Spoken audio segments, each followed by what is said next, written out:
Welcome to Uncaged, a show that celebrates thought leadership from today's top business leaders. The program provides a voice to amazing executives from around the globe who are shaping the world of business today and mapping the path to the commerce of tomorrow.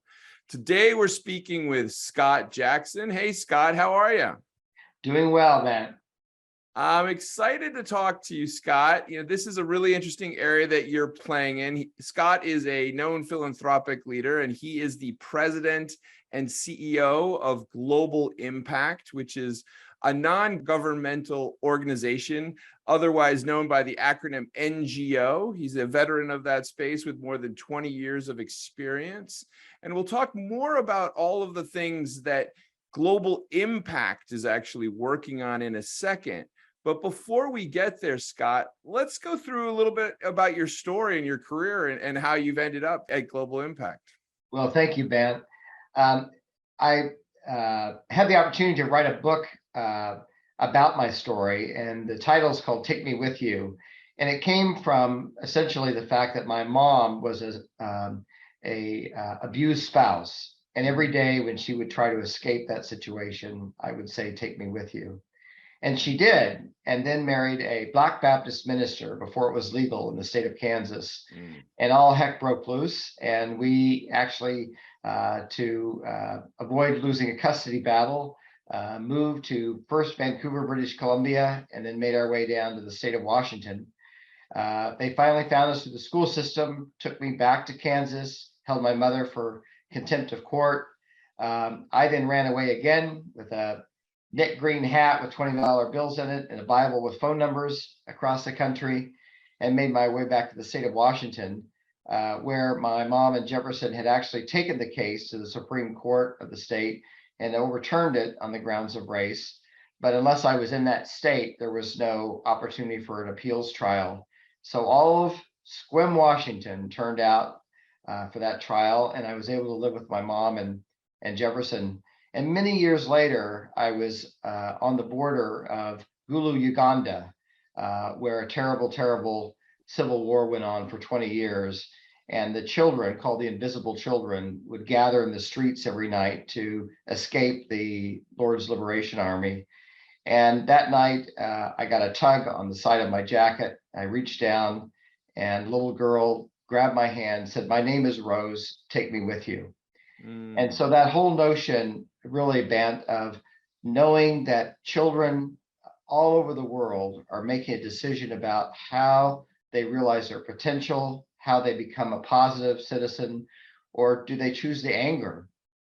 And the fact that all of us are the other people in their lives, that really has driven my career and the opportunity to really be in this nexus between public, private, and nonprofit development around the world. Scott, I hear that. It's such a vivid story.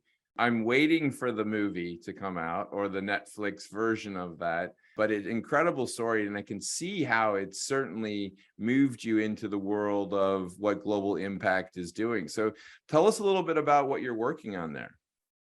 Well, thank you. Well, Global Impact was formed over 65 years ago to support the international nonprofit sector in workplace giving, a little bit like United Way, only for the international development sector. And we still do that work with groups like Save the Children and CARE, but more broadly, our whole mission is to inspire greater giving and to be able to really help support charitable ventures that are working on causes both here in the US and around the world. And the way we do that is we have a staff, incredible staff of about 120 professionals of all types who provide a set of advisory and finance and business services for charitable activities. A great example, for example, is we're right now overseeing a grant program that'll be featured at the UN General Assembly meetings this coming week with Facebook, Meta, and Merck, the pharmaceutical company. And it's for vaccine confidence, if you will, around the world. So it's grants all around the world to support vaccine confidence and why people can be more confident in vaccine delivery. And so Global Impact serves basically as the fiscal agent for that program and helps receive the funds, gets the funds out around the world, gets the reporting by the grantees. So it's that kind of intermediary work where we're supporting the advisory and the financial services of causes like that. Yeah, well, I will be there as well next week. It's going to be a big week, and I know that that intermediary work is actually absolutely critical for the dollars to go to the right places and to make sure that things get structured appropriately. So tell me, Scott, I mean, it's an interesting moment that we're living in right now after the pandemic. We find ourselves in a kind of an economic challenging stage. How's that shaping the world of giving these days? Yeah, I think it's really having a dramatic shape. I mean, we had already seen as we came into the pandemic, kind of the transfer of wealth.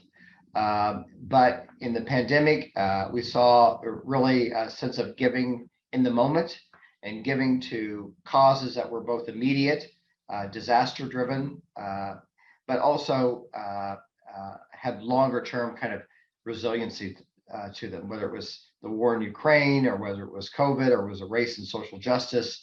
So it's been an interesting way in which we've seen donors reacting, if you will, to these quite significant moments, including flooding in Pakistan, all around the world. As we kind of come out of COVID, what we're seeing is that donors of all types, whether it is mid-market companies or Fortune 500 or individuals, is that they really want to be intentional in their giving. So they may still give in the moment to disasters, but they really want to have an impact on the climate or on education or on food security. And I think that trend will continue.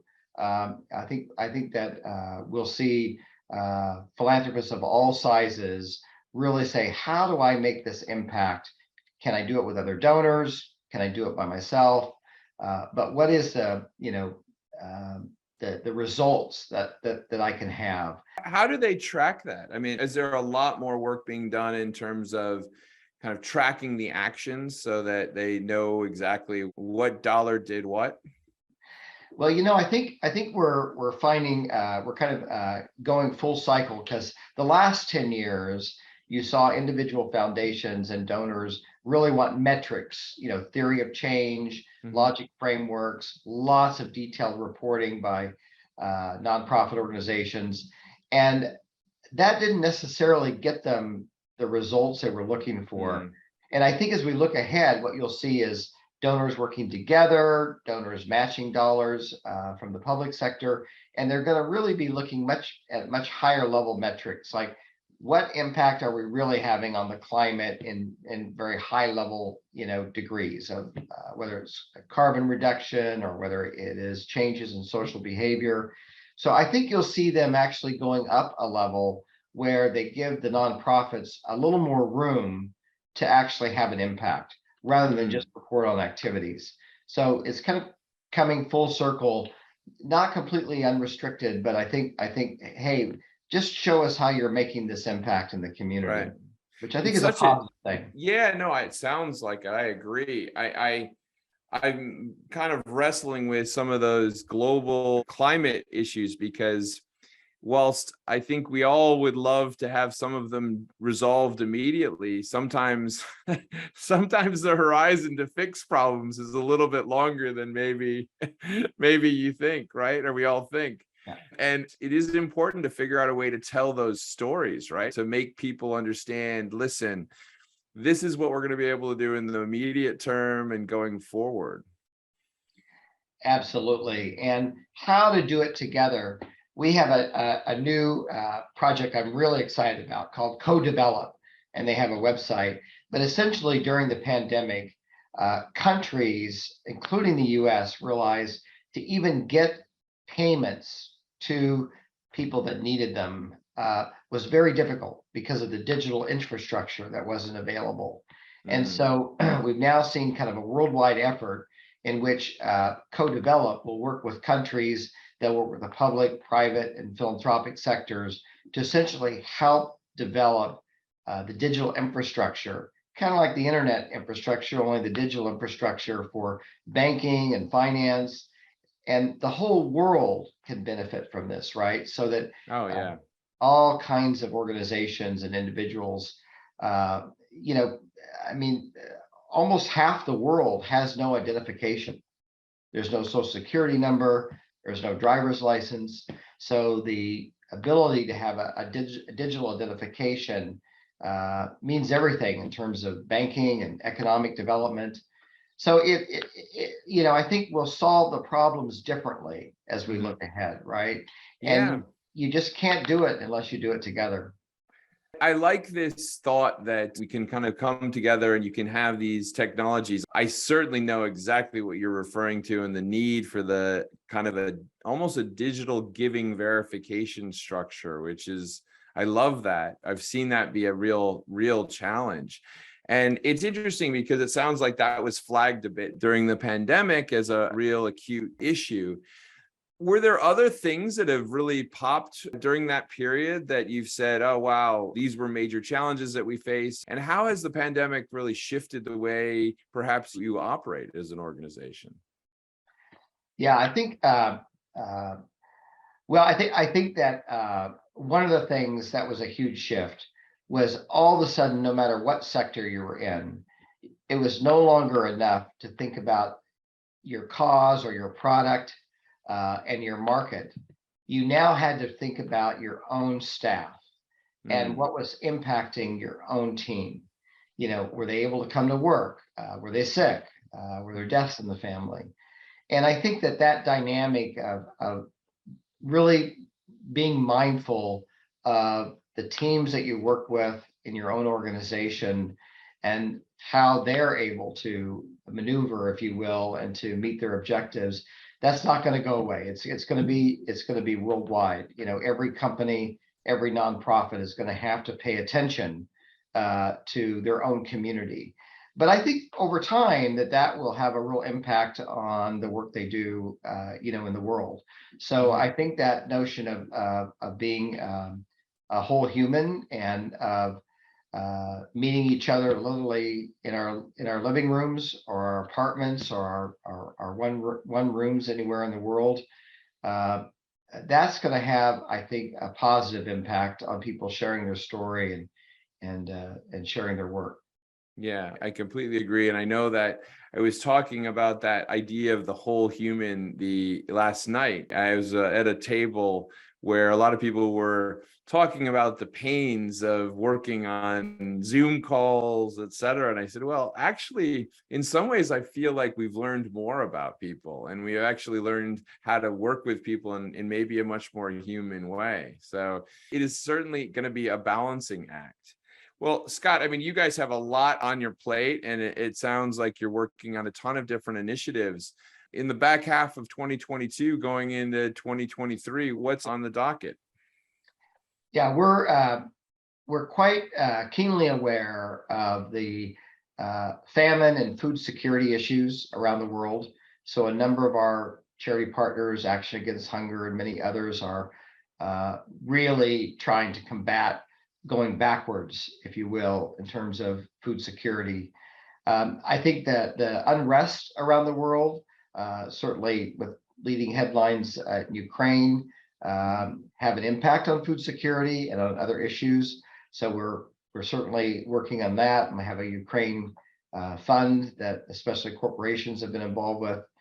And I think global health will continue, of course, to be front and center for all of us. So those are two or three of the areas where we're really working with a number of our nonprofit partners in. And I think economic development and the role of technology will certainly uh, take headlines as well in the new year. Yeah, I could see that. And certainly we're going to see those trends that you referred to continuing to be big issues. Now, for you, it sounds like the organization's been around long enough that you probably know everybody in the whole giving space. But if there were companies that wanted to connect with you or groups, where's the best place to find you, Scott, to learn more about what Global Impact is up to? Certainly. Well, our primary office is in just outside of Washington, D.C. And anybody's welcome to connect with me on LinkedIn or email scott.jackson@charity, charity.org. And we are always looking to work with new partners, whether it's in the corporate sector or individual philanthropists or nonprofits. So we're one of other. I mean, there are others, in our space, but I think we're one of the few nonprofit organizations that really think about our work, even with the for-profit sector, as being work with a mission. Excellent. Well, listen, Scott, it's been great having you on Uncaged today. I think that some of the things that really popped when you were talking is this idea of collective action to make more of a meaningful impact on all of these major issues. And maybe the idea that you highlighted of taking me with you is really kind of a nice connective tissue there, really, which is we got to take everybody with us to make these things happen and move forward. But thank you so much for being on Uncaged today, and we look forward to having you back. Well, thank you, Ben. Thank you for letting us share not only my story, but the story of global impact. Cheers.